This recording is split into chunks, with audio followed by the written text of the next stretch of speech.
Hi guys, India మరియు దక్షిణాఫ్రికా మధ్య 3 వన్డేల సిరీస్లో భాగంగా మొదటి ఓడిఐ నవంబర్ 30వ తేదీన రాంచీ వేదికగా మధ్యాహ్నం 1:30 గంటలకైతే స్టార్ట్ కాబోతుంది. ఇంకా రాంచీ పిచెస్ అనేవి స్లోగా ఉంటాయి కాబట్టి మనం హై స్కోరింగ్ చూసే అవకాశం అయితే తక్కువ ఉంది. అలాగే ఈ గ్రౌండ్ లో మన ఇండియన్ టీం 6 మ్యాచ్లకు గాను కేవలం 3 మ్యాచ్లు అయితే విజయం సాధించింది.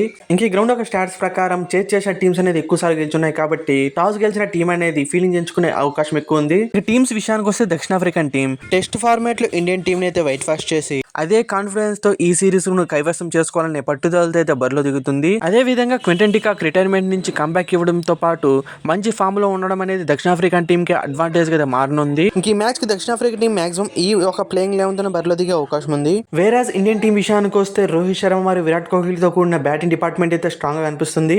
ఓపెనర్ శుభ్మన్ గిల్ ఇంజరీ కారణంగా ఈ సిరీస్ దూరం అవడంతో అతని స్థానంలో యశస్వి జైస్వాల్ అయితే రుతురాజ్ గైక్వాడ్ లో ఒకరు రోహిత్ శర్మతో కలిసి ఓపెనింగ్ చేయనున్నారు. అలాగే 3వ స్థానంలో విరాట్ కోహ్లీ అయితే కొనసాగుతాడు. ఇంకా 4వ స్థానంలో ఆడాల్సిన శ్రేయస్ అయ్యర్ కూడా ఇంజరీ కారణంగా ఈ సిరీస్ దూరం అవడంతో అతని స్థానంలో తిలక్ వర్మ లేదా రిషబ్ పంత్ ఒకరికి చోటు దక్కే అవకాశం ఉంది. ప్రెసెంట్ ఇద్దరు అయితే పూర్ పర్ఫార్మెన్స్ అయితే ఇస్తున్నారు. బట్ ఈ ఇద్దరు ప్లేయర్స్ లో రిషబ్ పంత్ కి ప్లేయింగ్ లో ఉన్న చోటు దక్కే అవకాశం అయితే హైగా ఉంది. ఇంకా టీమ్ సిచ్యువేషన్ బట్టి 5వ స్థానంలో వాషింగ్టన్ సుందర్ లేదా నితీష్ కుమార్ రెడ్డి ఆడించే అవకాశం ఉంది. ఇంకా 6వ స్థానంలో కెప్టెన్ కేఎల్ రాహుల్ అనేది కన్ఫర్మ్ చేశారు. ఇంకా ఫాస్ట్ బౌలర్స్ గా హర్షిత్ రాణా, హర్షదీప్ సింగ్ మరియు ప్రసిద్ కృష్ణ అయితే ఆడనున్నారు. స్పిన్ డిపార్ట్మెంట్ కుల్దీప్ మరియు రవీంద్ర జడేజా అయితే ప్లేయింగ్ లైన్ లో చోటు దక్కనుంది.